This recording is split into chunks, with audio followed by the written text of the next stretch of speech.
Welcome to Drugs Unwrapped, the podcast, brought to you by Barod. Barod is a substance use service based across West, South and East Wales.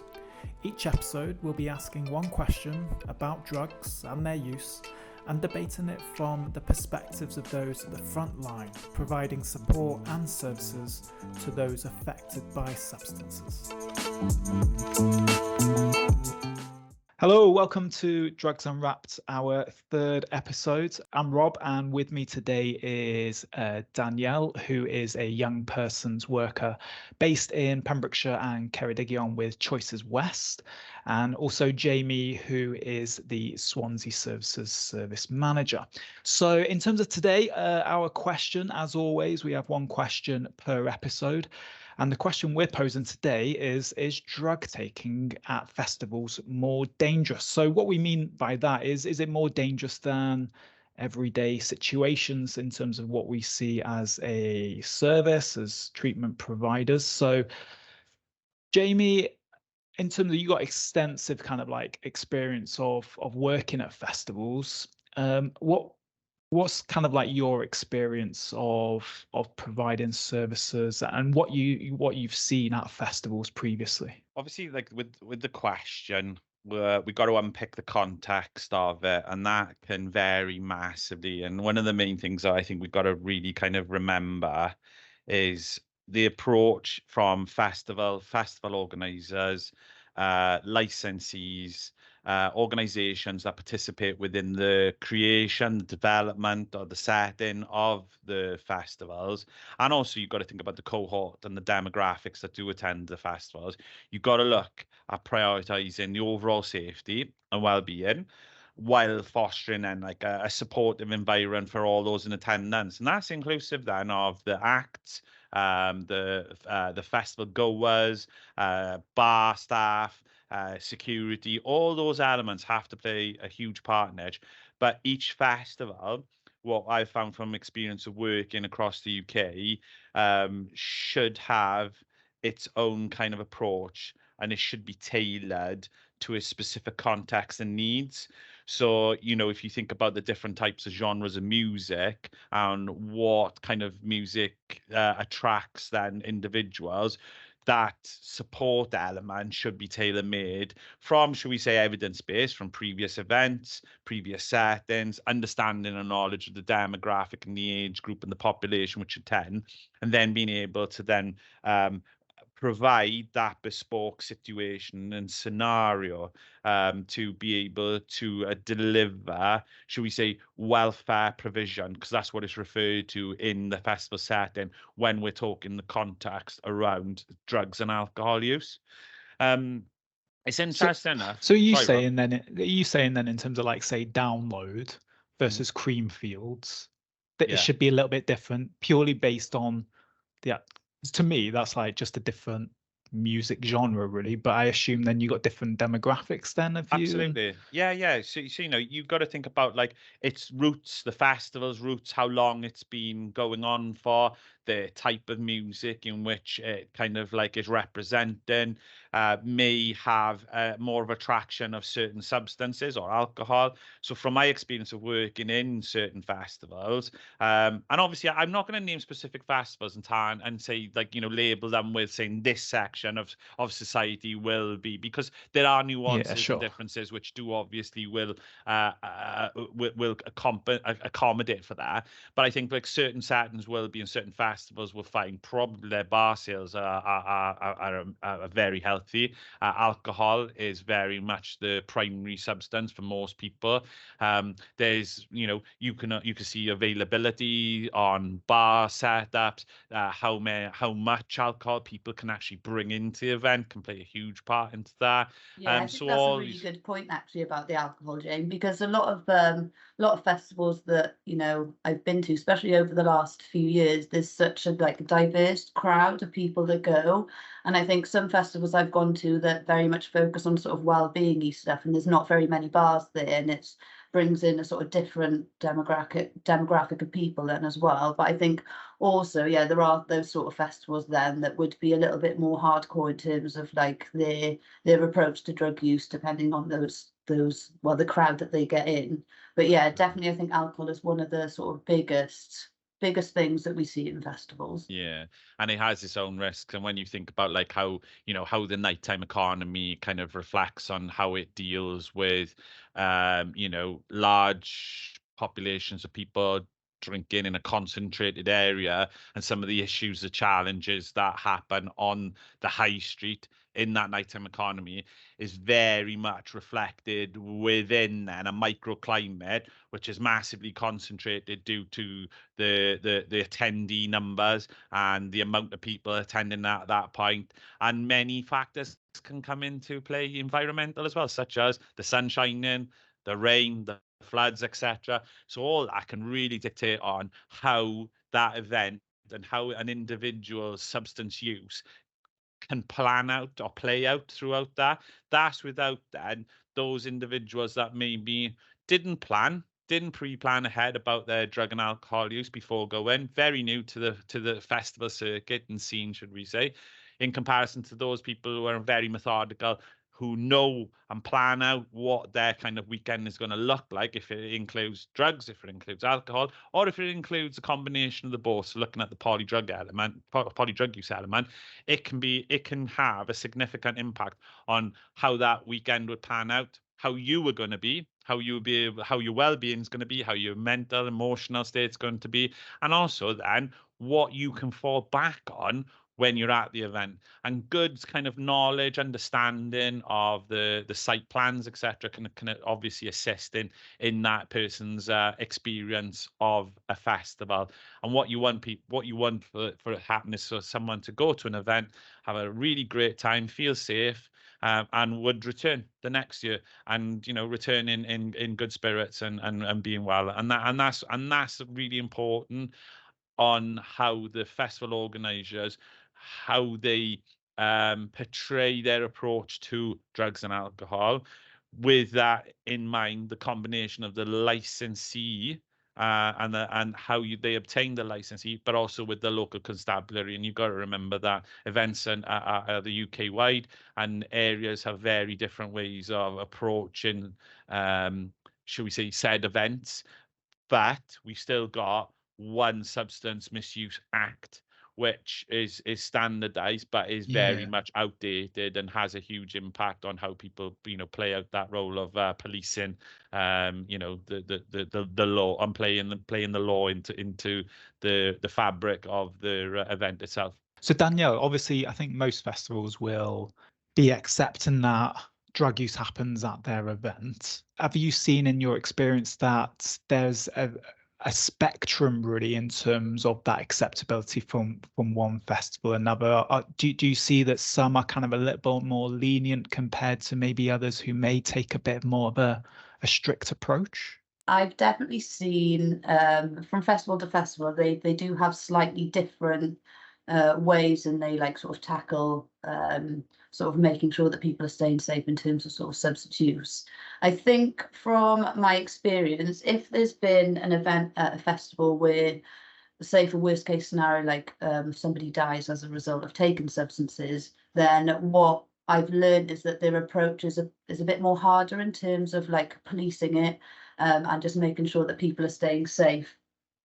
Because I know obviously over the last few years there's been quite a lot of people who have, you know, had some quite negative experiences when taking substances, and then the festival have took it within themselves to try and put sort of safer methods in place.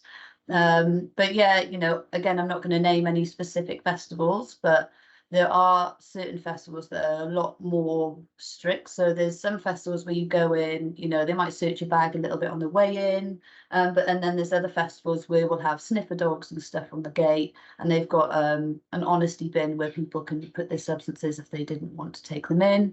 But ultimately, I think when we think of like the culture in terms of sort of substance use with sort of events and festivals, it's always been there. And I think for any event or festival to think that there's no drugs at the festivals can be quite a different look on it, because there's definitely, there are things there. And this is why I think when welfare was becoming quite a big part of the whole festival scene, looking at that sort of harm reduction approach has definitely helped to keep a lot of people safer. And obviously there has been some facilities over the years that have been able to sort of test substances as well, which has been really, really quite beneficial in terms of people being able to make a more informed decision whether they're going to take something or not. Because I think that's the ultimate risk really when buying substances. Unless you get it tested, you don't really know what it is, even if you bought it off somebody that you know really well.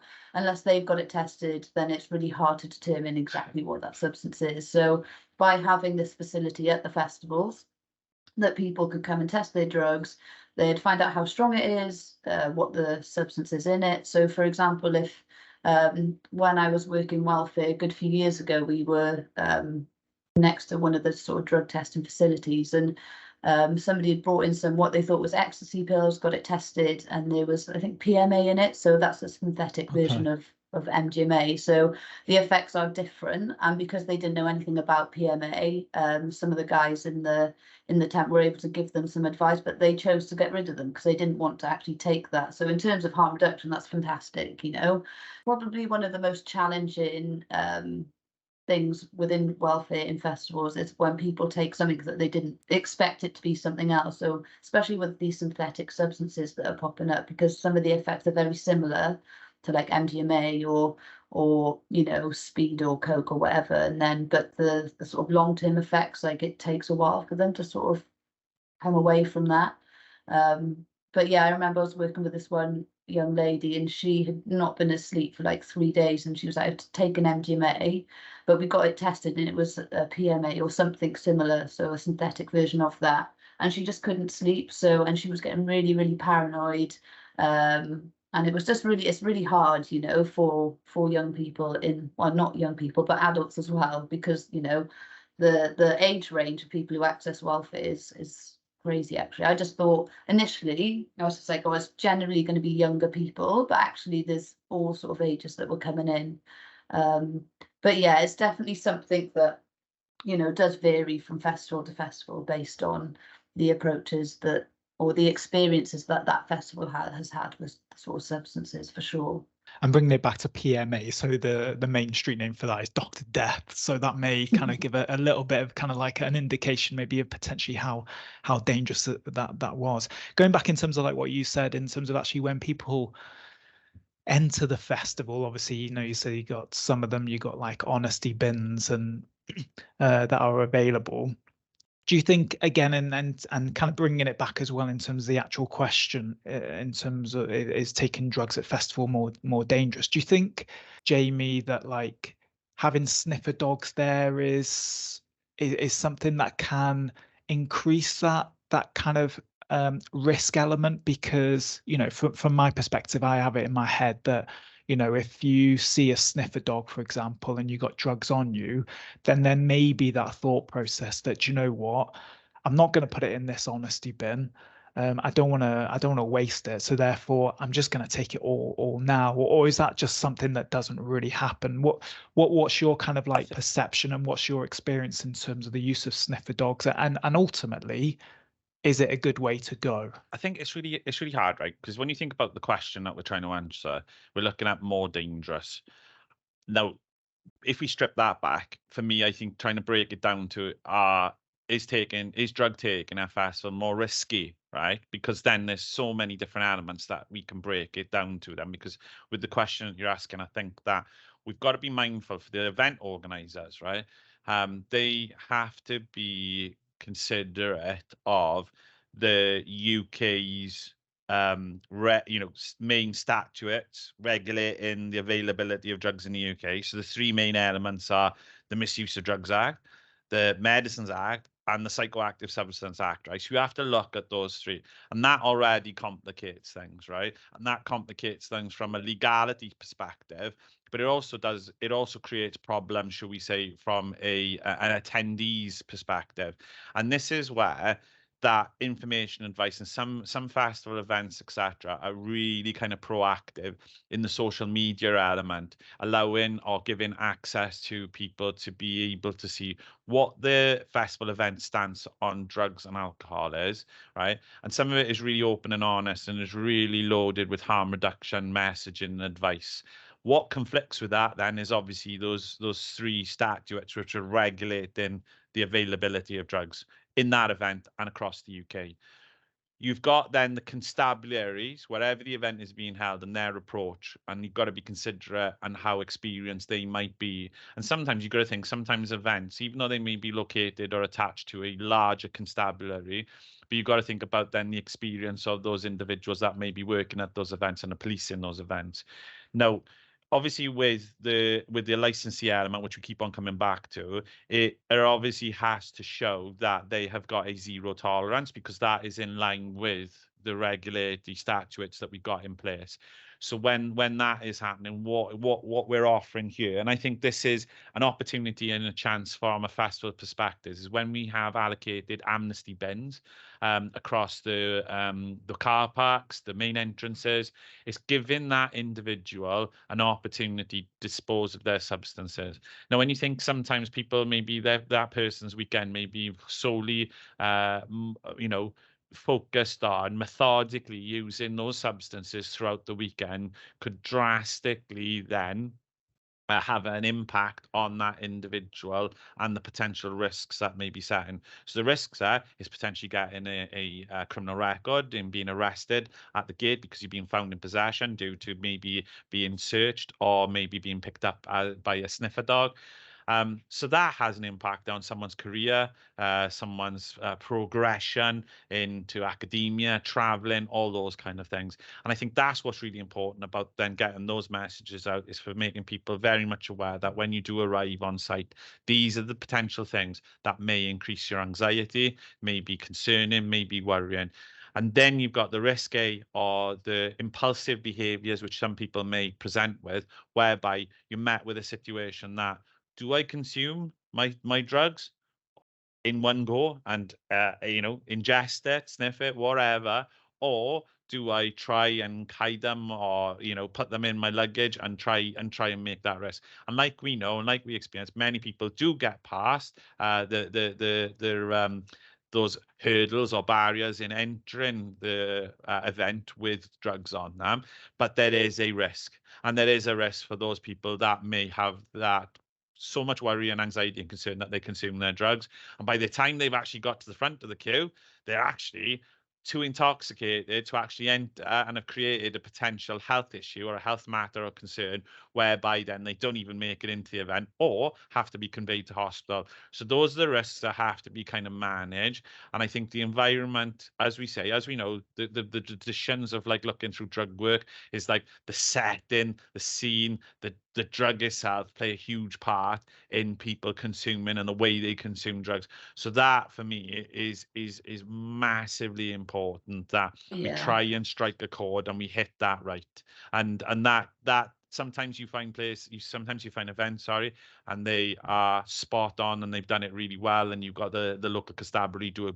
a really good job, and then others, it's almost a militant approach. I remember actually there was one festival where we had that exact circumstance where somebody was coming in the gate, got really paranoid, was just like, I don't want to take these drugs in, and ended up just taking a lot of them. So before they'd even, within an hour of actually getting through the festival, we were dealing with a young person who had taken far too many, I think it was ecstasy, but was just so intoxicated and were really unwell.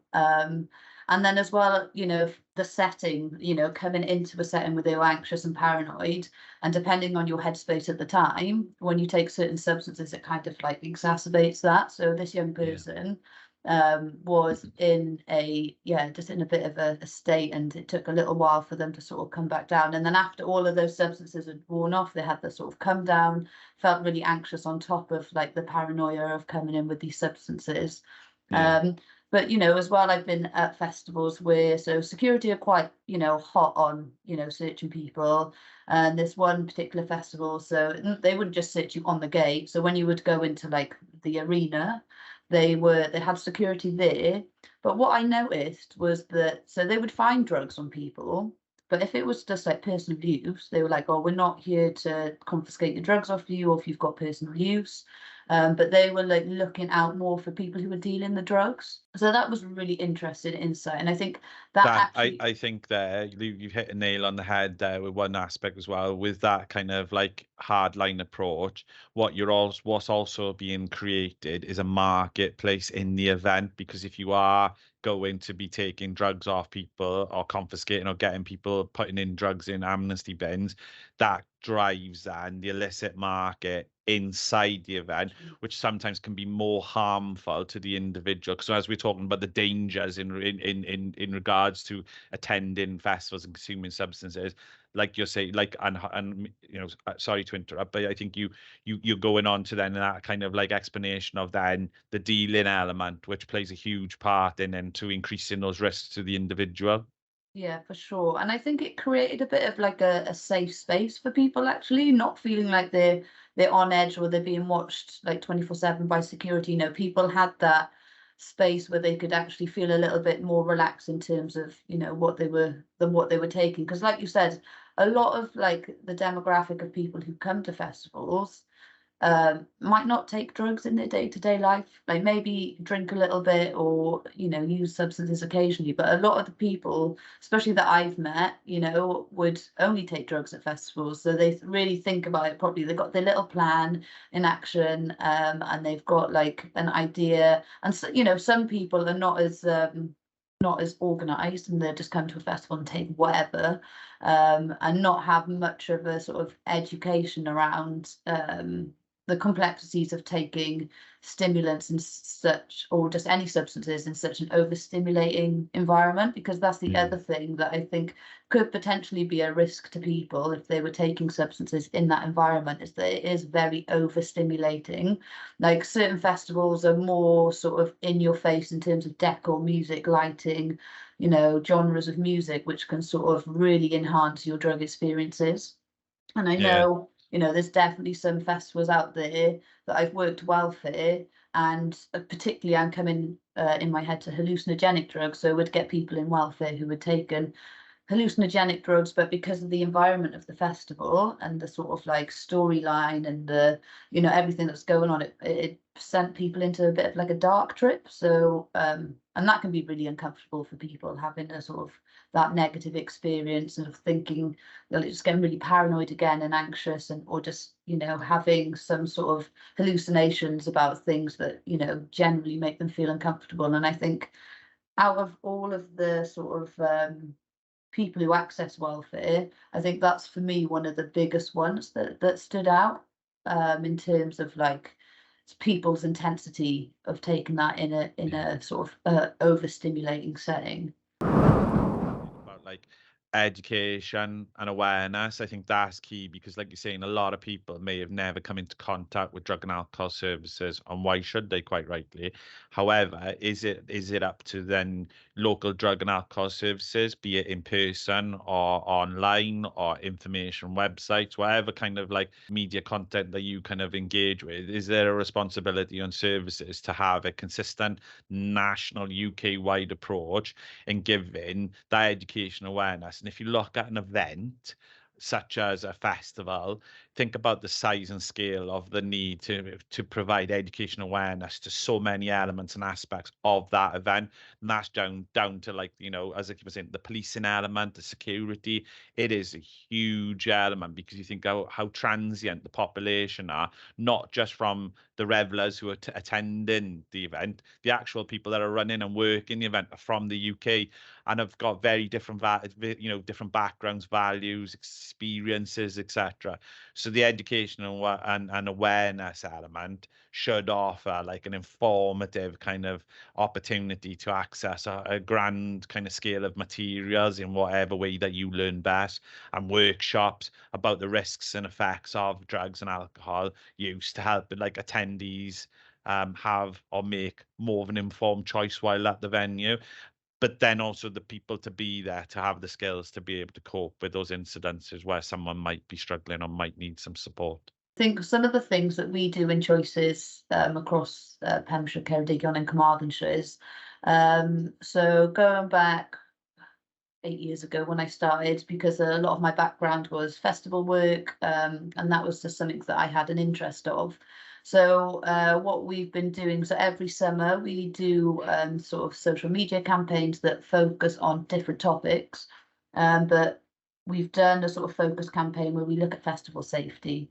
And we sort of deliver workshops then to young people, or session. If a young person is saying, you know, I'm going to go to this festival and that festival, then we'll look at some, you know, harm reduction in terms of drug and alcohol use, but also what we'll look at is just general, like safe tips. So just like trying to remember where you're camped, having a meeting point, making sure you're drinking water and eating food, and having sleep. Like those are the three crucial things at a festival. Like if you're just on it the whole time and you're not eating, you're not sleeping, you're just going to burn out by the second night, and then it's really hard to get those energy levels up and running again. So it's about, again, just like educating. And if people have not been to a festival before or anything like that, it can be quite a lot to take in depending on where they're going. So just helping them like do a bit of research on the festival, just like reading up what they can and can't bring in, and just helping that, because it does overall hopefully helps them to make sort of more safer choices for themselves, and to just look after their mates and stuff as well, because I think that's a really important one in festivals, when everybody's sort of like, you know, intoxicated in some way, shape or form. It's just like looking out for your mates and or just other people at a festival. But you kind of get that vibe at most festivals anyway. I've not gone to a festival where people are just like not really caring much about everybody else. Everyone's there to like have a good time, so it's got like a good sense of community there as well. You know, obviously you guys then obviously do things prior to potentially people going to festivals with that, which is great. And obviously, you know, the more informed people are, then obviously hopefully the better kind of choices people make, and ultimately everybody just wants to have a good time, don't they? So, you know, you talked about like welfare. Dan, are you kind of just able to explain actually what that is, what welfare provision actually entails, what it looks like, and ultimately what your experience just generally of providing that kind of level of support in festivals and how it differs to your kind of day-to-day job, really? Yeah, so welfare is, so I call welfare frontline drug work because although like the things that you talk about, and you know, you do a lot of harm reduction and sort of interventions around like risks and dangers of use, but it's more to do with you're dealing or you're supporting people who are taking drugs in real life and in real time. So a lot of the time in my sort of day-to-day work, we do a lot of like educational sessions, again looking at sort of risks and dangers of use, you know, but really we'll have young people who are like massively under the influence. You know, they might have had like a little smoke or something, smoking some cannabis or something before, but generally like people don't come into service if they're under the influence, because number one, it's really hard for young people to retain any information if they're off the face. Number two as well, we just find engagement is difficult when people are sort of on that level quite a lot. So in terms of welfare then, so welfare, it looks at sort of supporting people who have like taken too many substances, that are maybe having a bit of a negative experience, not in sort of like critical condition or like under any sort of significant health risks. So it's just more of a safe space for people to come and chill out. And then so how it looks at a festival, so there's like a nice little space where, you know, we've got like loads of like backdrops, nice lighting, you know, tea, snacks, stuff like that, hot water bottles, blankets, little beds. So it is just really that sort of like chill out zone for people who are just, you know, very overstimulated. And like I said, so the sort of people who come to access that support then are generally people, so sometimes we've had like concerned friendship groups that have brought a mate in because they've taken too many substances and they're really concerned and worried. So what we'll do then is sort of take over, just help to monitor them, keep observations, just making sure that everything's okay until they sort of come to. And then sometimes we've had like security bring people in because they've been, you know, not been able to walk, or, you know, have just gone a little bit too west, should we say. But yeah, those are the sort of things that we do then. And looking at, so normally with the welfare tent, we're located close to the medics. So if anything was to happen, that we needed their support, they're just next door, so we can access that as well and make sure that we're having that sort of wraparound approach.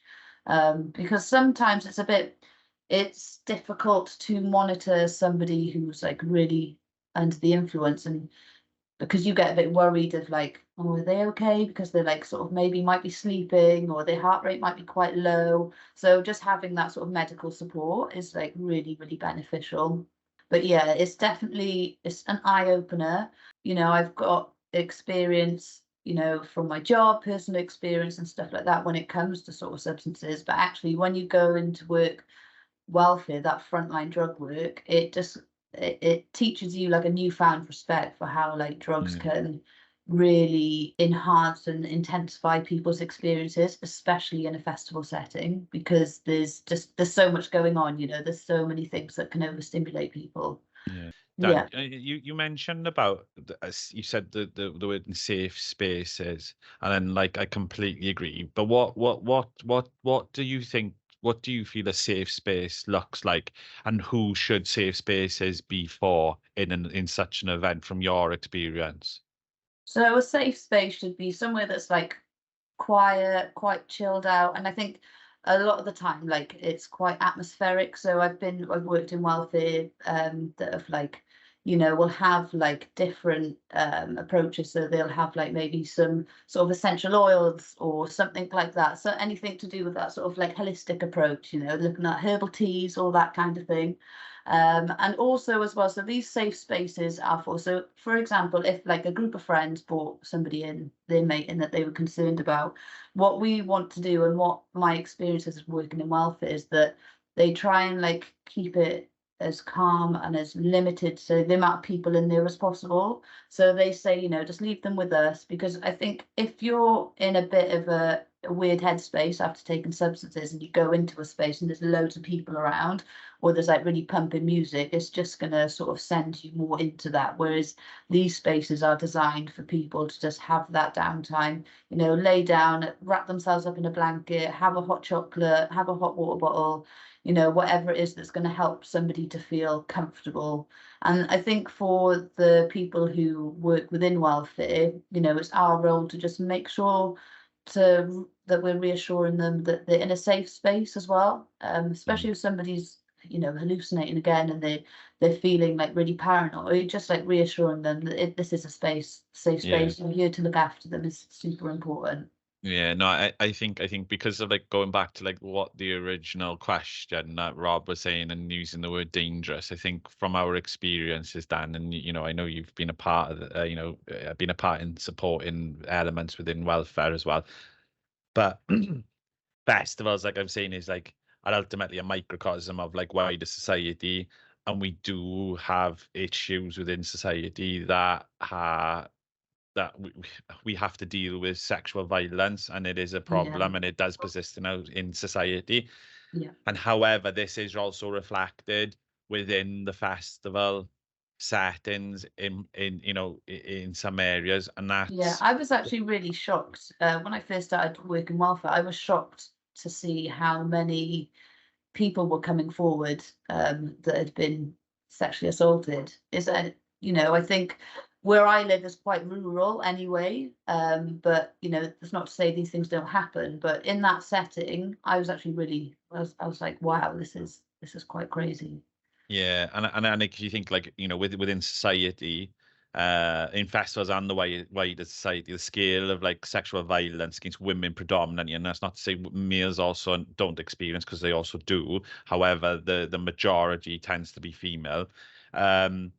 The scale of the sexual violence is really difficult to measure due to like underreporting, like I'm saying, like the same within society, and underpinning the need for like a proactive approach from festival organizers and welfare providers who do take this issue incredibly serious, right? In some events, but the planning and the delivery of said events are sometimes a little bit hit and miss, and are pretty inconsistent.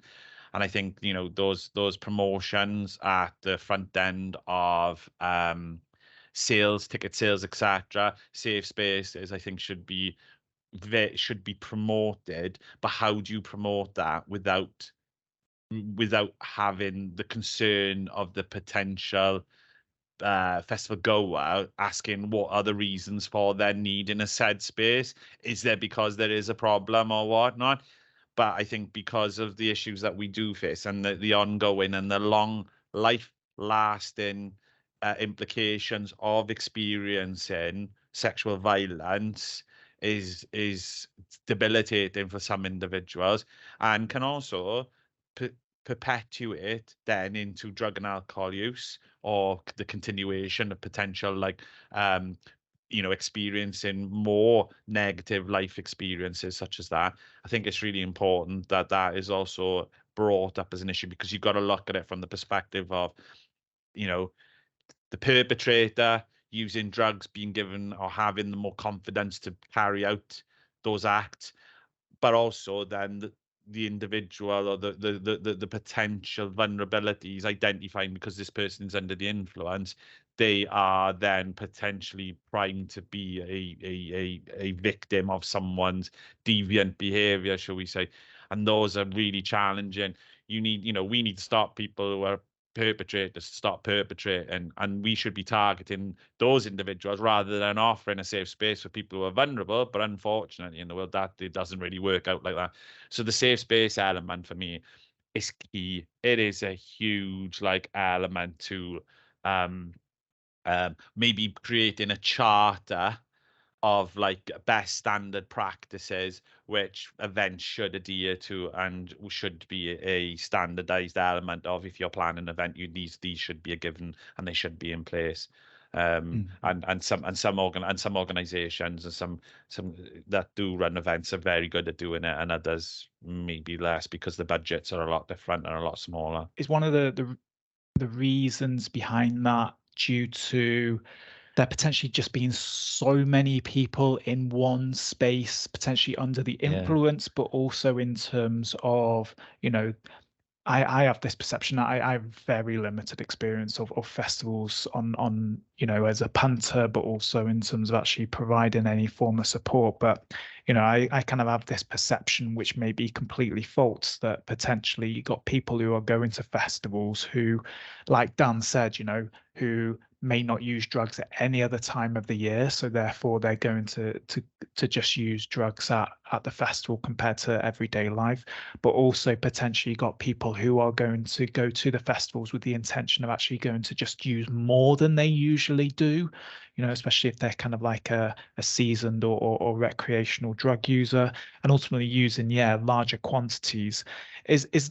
Is that one of the issues in terms of which may ultimately lead to some of these issues? Because you have, like you said, Jamie, you've got potential perpetrators who are under the influence, who, as you said, may be more confident or whatever, in terms of, you know, whatever effects that the drugs give that individual. But then also you've got vulnerable people, of which could be the vast majority of individuals who may be highly intoxicated as well. And I think we also have to bring in the potential kind of commonality around polydrug use as well, because obviously a lot of the punters, so to speak, will be drinking alcohol and also potentially going on to use illicit substances.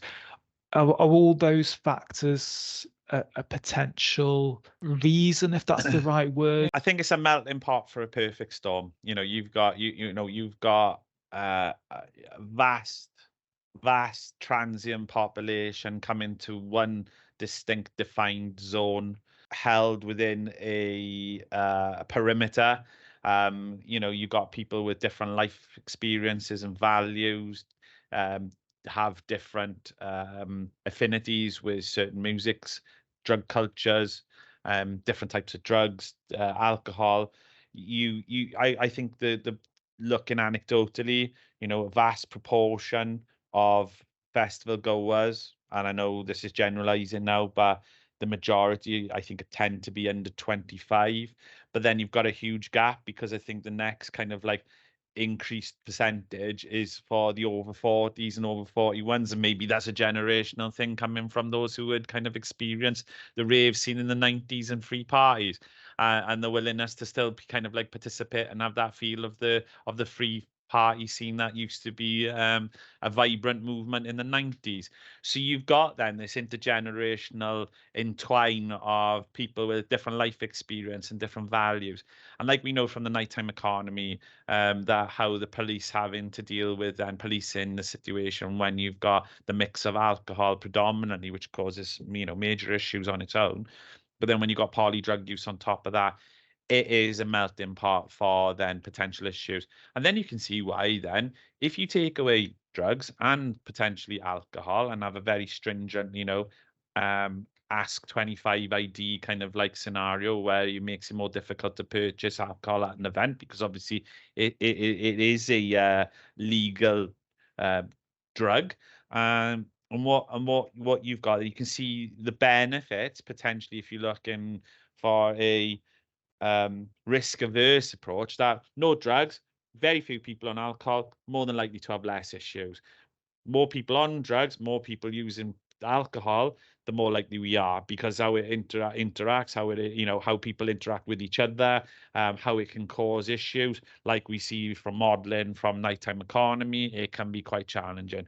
So you can see when you're trying to minimize or remove all those risks, that you'd like to think that you'd improve or get better outcomes. But it's life, and life isn't as simple as that.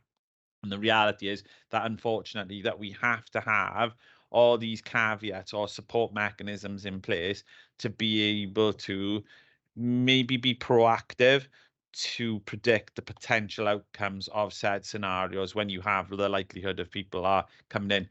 But one of the main things from a drug perspective is that we have zero control over what people consume, because we got the 3 statute laws which are in place, which actually does harm and hinder then the quality control of substances. So you cannot regulate or even predict what the potential harms could be if you have a substance which is being sold as an old traditional you know, old school drug, and actually it's synthetic, it's stronger, it's longer acting, and can have really detrimental impacts to that individual's well-being and health.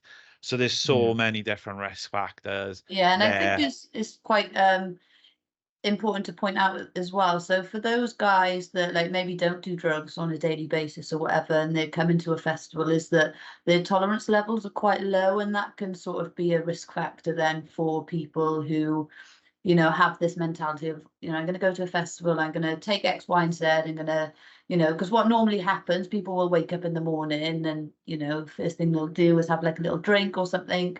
And then obviously like drinking out throughout the day. And when you're taking substances, like you forget to eat and drink and stuff like that, like water. So, and that really has an impact then on your mental space in terms of the effect that that drug is going to have on you. But I think definitely, because I remember another young person at a festival, he was about 16, 17, I think, had never taken acid before, so LSD before in his life. And he came into welfare after taking 2 tabs of LSD, and that is quite a lot for like anybody to take, even if they have taken it before. But his experience was super, super intense. And when he sort of came to, then we were having a chat about hallucinogenics, and he didn't know anything about. He didn't know about tolerance levels. He didn't know about how like mind altering LSD can be and how strong it can be. So he really had quite an intense experience.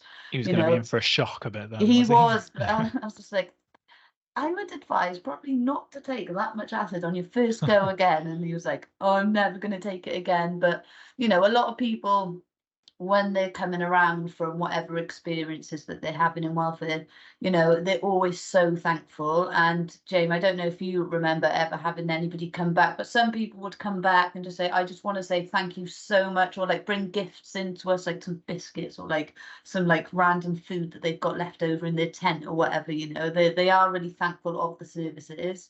So it's really good to have like that initial feedback there and then from people who were like really benefiting from having that service there. but yeah, it's like really heartwarming. And sometimes as well, you know, not all experiences in welfare are negative. I remember there's other scenario where these two guys came in. One of them had taken again too much LSD, but they were having such a lovely experience actually, and we were just able to just make sure it was safe for them. But again, those were some of the people who would come back and just say, "Oh, thank you so much for looking after me," because you kind of being in that safe space changed their experience from being like a bad trip into something that was more comfortable and more enjoyable for them. So it doesn't have like those sort of indications or complications that people can get then from having like quite intense like negative trips. So Yeah. you know, that is quite nice. It's not all bad in welfare. Dan, you talked about obviously specific drugs. Obviously, you talked about hallucinogens before, and obviously acid and MDMA. Are those the types of drugs that you tend to come across more often in terms of what people have taken, or are there other substances that are kind of more common as well? Do you know what, Rob? It completely depends on the festival, and it Okay. completely depends on the trends of that time. And Certain availability, isn't it? festivals, yeah, certain The festivals, marketplace. they definitely LSD is always like I would say I've had more experiences with people taking too much LSD or having bad trips, because with LSD, because of how it alters your perceptions and your, you know, the way you see, feel and hear things, it can be really intense for people. So even though they might not be having a negative experience, it might just be too overwhelming for them. Ketamine as well is quite a common one, I would say, because when people are using too much ketamine, it almost like they can't move, they get really stuck. We've had some, I remember one festival, we kept having this young lad come in time and time again because he was just taking so much ketamine to the point where he couldn't walk or do anything, and his mates were getting really annoyed with him. So they would just bring him as just like, oh, he's just taking too much again. So yeah, and I think probably the most difficult substance that somebody has taken that we've had to sort of manage is somebody coming in really drunk of alcohol, like because they're not reasoning properly. If they're in a bit of a negative headspace and they're brought into this sort of safe space in welfare and they're kicking off, that's really difficult to manage. And we've had some situations before where it's been really difficult. But yeah, I think it does vary on trends at the time and depending on the festival too. Just on the back of that, I was going to ask that, like, because you're giving like some really good anecdotal instances of experiences. Do you know, like, if you could go back in time, you could speak to those people before they come to the event, what kind of harm reduction advice would you give them as a catch-all for all substances, I suppose, and alcohol? So, you know, Yeah. what kind of generic kind of harm reduction advice would you give people? So overall, so like, you know, this is something that I do quite regularly in my day-to-day job when young people are going to festivals. So it's just like making sure that the people who you are going with are people you trust and you know quite well. So if anything was to happen, you're there to sort of look out for each other. In terms of like drug use and stuff like that, it's always start low, go slow. So I think it's quite a common mistake that people do at festivals. They get there on the Thursday or the Friday and they get all excited and then they end up taking far too much or drinking far too much, and then they're really rough the next day. So it's about really pacing yourself, making sure you're keeping hydrated and like eating some foods that are going to give you some energy. And as well as like, so for some of the young people, because they're so, you know, they need their phones, don't they?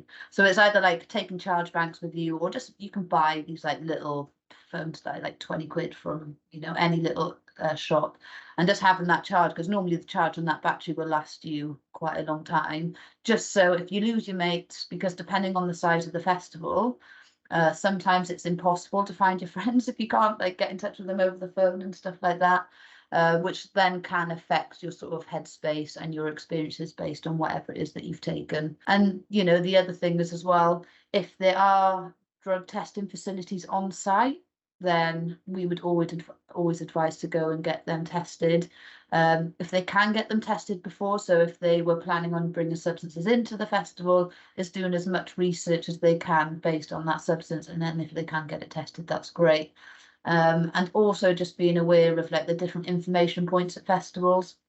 So if you lose anything or you lose your mates or you need medical attention or welfare, it's just familiarising yourself with those areas. So then if anything happens, you're going to be equipped to hopefully make those choices where it's going to keep you or your mates a little bit safer. I always find what three words is great to be able to put a location on where your camp is, you know, and whether you have it written down or saved on your phone, and you know, so if you ever need to go somewhere and you can just give them that reference point, you can always find your way home, and it's an amazing app to have, and I often recommend it for people to, the young people especially, to use when they're out and about. But yeah, no, definitely. And like off, you know, there's so many different things that have to be considered when you're looking at attending an event. And I think the simplicity of the information is paramount for people to just to be able to recall on their basic essential knowledge and skills, but try to adapt that then when potentially under the influence, which does have an impact on your memory, on your coordination, you know, and those kind of things. So simple, basic information in different settings, in inviting, warm, welcoming settings, friendly settings is really important. And multiple points of locations across events as well is really important. Not one located the furthest darkest point of the quietest point of the venues, you know, are a norm in some events, but you know, to have them, you know, and peripatetic outreach provisions across services are ideal as well, because you tend to find that you'll find plenty of work if you're out in the field, in the campsite, around different stadiums, etc. You'll be intense. You'll be able to find there be plenty of work going on, and potentially have prevented any mishaps occurring for those individuals as the day, stroke, night, and evening and weekend unfolds. So it's really important for that. Obviously, drug checking has been kind of a contentious issue, could you say, in terms of within the field this year. And obviously, the Loop have provided both front of house, but primarily in the last, especially this year and maybe in the last couple of years, more kind of back of house testing, where they test drugs that are being confiscated or being put in honesty boxes, where front of house testing is where basically punters can go and get their drugs tested. Jamie, do you feel, in terms of, based on what the Loop have found over their research, in that, you know, they found that over half reported they disposed of their substances when it was identified as other than what they bought or expected, and that nearly half reduced their dosage and extended their consumption periods based on the results that they found from their substances. And obviously, those are reducing the risk of poisoning and reducing the risk of overdose. Do you feel then, just in a few words, that actually if front of house testing isn't available, that actually that can significantly increase the risk to people who use drugs? I think we've got to, as we say, we've got to work within the law, within the confines of, unfortunately, the law. And I think, you know, without having the front of house accessibility for those people that would actually go and use the service, because you've got to remember, not everyone will go and use a front of house drug test. So what I think is that what's really important, so from the information that you can glean from, if you're not doing front of house testing, and that you can test then from you know, confiscations, amnesty bins, and then that information being disseminated throughout the event is the next best thing. Front of house testing, I think, is probably the purest kind of form of harm reduction, on par or secondary to our needle syringe provision that we provide for you know, opiate, steroid, stimulant users, etc. So I think the importance and the emphasis of, you know, testing in action, on action, is the best form and best approach when it comes to harm reduction information, support, and advice. And to have a stronghold and acceptance that this is and should be the best standard, should we say, or best practice going forward, should only be lobbied or mandated. So lobbied at a point of law, and then mandated in such respects, or in a charter for events, then that if you are putting on an event, that should be something that is actually available. Because the availability, you increase the availability, the cost then of the actual service coming into the event should decrease dramatically, because it would be opened up and wouldn't be so specialist for certain organizations, etc. So I think it's really important that that's kind of more rolled out and more widely available for all. So yeah, that's my kind of stance on that. It's great to give the punters that option. And I remember working at a particular festival, and there was quite a lot of suspicion though with punters and getting their drugs tested. And I remember talking to this group of lads, and they were saying that they felt that they were being watched by the police when they were going into these tents. Generally at festivals, there's not a massive police presence. There's lots of security. There always has been lots of security, but in terms of police presence, there's never been, you know, you might have the odd like couple of police officers like walking around.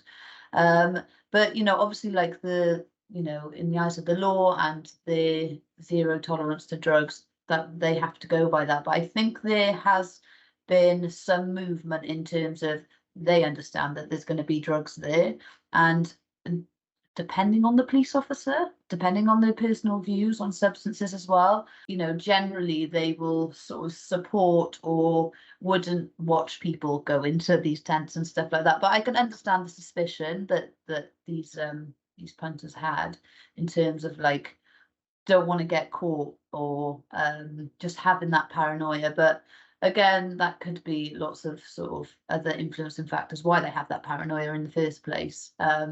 But yeah, in terms of like just having that option to be able to test your drugs, I think is super important. But I know the sort of approach of festivals this summer's been slightly different. There's not so much sort of front of house testing, which is a shame, I think, but also it's good that there is that provision there. So the loop have still been there. There's been other welfare providers as well that I've seen across many festivals this summer that have been able to offer that sort of intervention and support around substances and harm reduction. But yeah, not very many front of house testing at the moment. And I think like if you mandate, you know, an event and it's consistent across the UK, people will become more kind of familiar with the practices, and it will become common knowledge. Like everyone knows there's going to be a police presence at most events. You know, I say everyone, most people will know.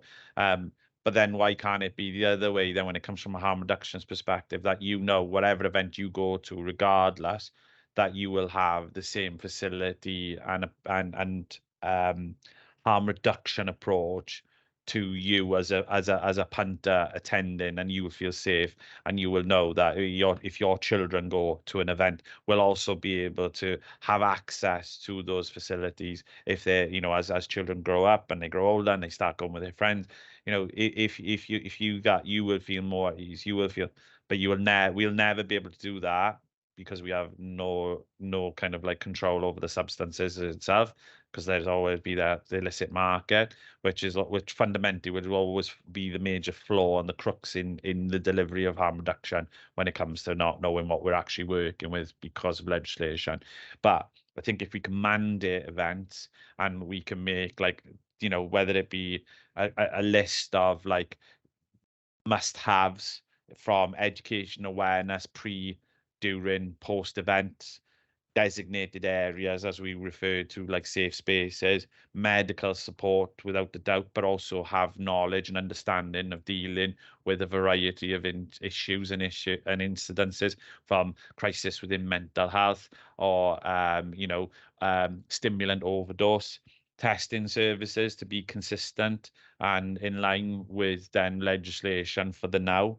Harm reduction services to be harm reduction services and delivering that information advice which is consistent. Counselling support during and post the event as well, because a lot of issues may reoccur or, you know, don't go away after the event has discontinued. Security enforcement as well is a huge element there. Peer volunteers is always really quite handy for people who have a lot of knowledge and understanding, and I also have a lot of knowledge and understanding about recovery as well and how they can support people. And then a collaborative approach, you know, co-production, the development of services with the general population and the people is a huge kind of like need there as well, to have that design plan in place. obviously it's not best, but in emergency response plans which are appropriate to the setting as well. But all of those kind of like forementioned kind of elements to a really good mandate that could potentially kind of formulate a good, safe environment and festival would be to practice anti-discriminatory practices and have a non-judgmental approach. That should be like engulfed in all that we do for the people that we're working with who are using substances and using alcohol, etc. I think in terms of going back to drug checking, it's worth kind of noting, if people do want to kind of, if they're not already aware, if they want more information about it, check out the loop, check out some of the kind of the outcomes that they've kind of found from some of the services they provide. It's really interesting. And obviously, we've also got in Wales, we've got Wedinos, which is the drug checking facility provided by Public Health Wales. Just to kind of bring this to a close then, so kind of go full circle really in terms of the kind of festival experience. Jamie, I'll come to you first really, and then we can have Danielle give us the kind of final words really. But once the festival's done and people have gone home, and obviously if they have kind of partied quite hard, are there any kind of a couple of things really that people could do in the next few days just to like you advise to support their kind of their mental health, their well-being, and ultimately just getting back into their kind of their reality, their day-to-day? There's nothing more therapeutic than like rest. Rest is massively important. If you're in education, predominantly festivals tend to happen in the summer holidays, so some people do have the opportunity to have that kind of downtime post the event. However, there are people who will be going straight from an event and then potentially going straight into work the next day. That can be sometimes problematic, cause more stress. To allow yourself like bigger breaks, longer breaks after the event, rather than going straight headlong back into your normal daily routines. Always keep on talking to people, and I know if some people do find it really difficult to talk to people, there are alternatives. So you don't have to have, whether it's like over the phone or face to face, there's like chat functions on websites where you can discuss and talk about your well-being or your mental health. There's specific charities within your locality, because you've got to remember these events are national. So there are national charities which focus across the UK, but there are also more like street agencies, local services that you can also tap into. So there's the need, if there's a need or requirement to be able to speak to someone who's qualified or trained in certain things around well-being or drugs and alcohol, contact your local drug agency or your local mental health voluntary provision that can assist then in giving you more hints, more tips about post recovery, how to kind of like manage your those low moods that you're feeling. So that for me is key. But also, if there was an incident or anything that had occurred in the event itself, which sometimes unfortunately does happen, is to make sure that you kind of hopefully can get the confidence and tap into the right service to be able to talk over and get the appropriate help and support required for better outcomes for an improved outcome and in your improved recovery as well, if that makes any sense. Yeah. And Dan, final words from you. Anything in terms you'd like to add in terms of what Jamie said, but also, it's just to reiterate what you said earlier in terms of, what would be the main things that you would advise and inform people of if they're going to go to a festival, how to prepare themselves?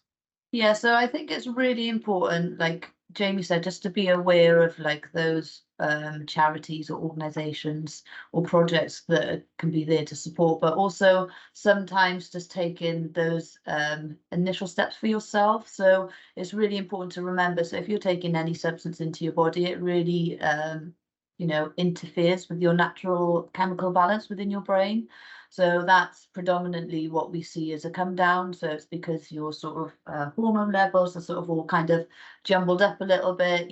Some receptors, like your serotonin receptors, sometimes can be quite depleted after taking certain substances. So, and it's important to remember, so come downs aren't necessarily just the day after. It can last, you know, depending on your mental health, your state of mind, what has happened. It can take maybe sometimes a week or two for you to feel like grounded again, for you to feel like, you know, you're back on a level. So some things that I talk to some of my young people about in my sort of day-to-day work, if they're going to festivals, is like having, so rest is best, always having that time to sort of recuperate. Also like doing things that are going to help to naturally stimulate sort of those hormones in your brain, so your natural feel-good hormones. So whether it's something as simple as like taking the dog for a walk, going for a swim in the sea, you know, there's so much research around sort of cold water therapy and how that can really help. Looking at, you know, going to the gym, like listening to music, or just doing something that's really wholesome for yourself, like, and eating like some like really nice healthy meals when you get back, because at a festival, you know, you've eaten so many like different vendors and stuff that you really just maybe want to eat some like proper veg or a nice warm meal. So it's just like putting that time aside to like cook yourself something really lovely.